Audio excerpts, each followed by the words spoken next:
tổ lawng thì là nó sao đấy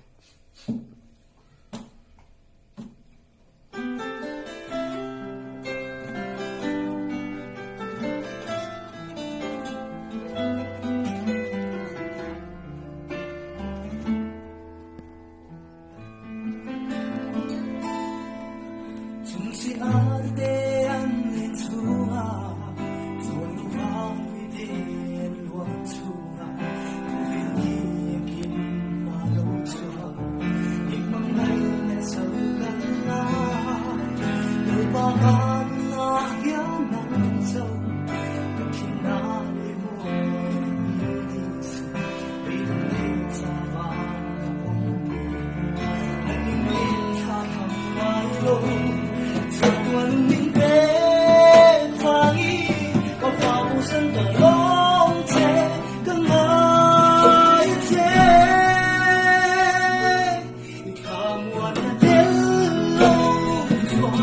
ta ra một vài loài từng ngày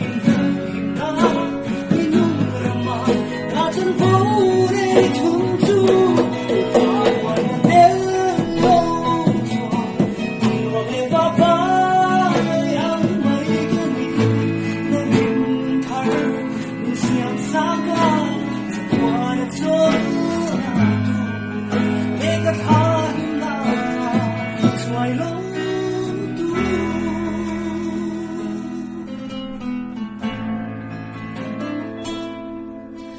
đông giá và cá rung giá đi nhưng mà ngày này mình sẽ tiếng la không còn lòng mà không cho suy ai anh nhìn mình trong bụi văn chi ra quân linh quê phai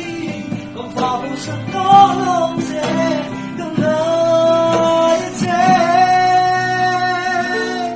tham quan đến lâu rồi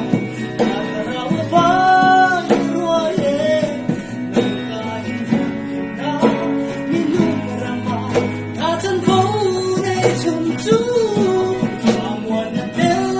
lâu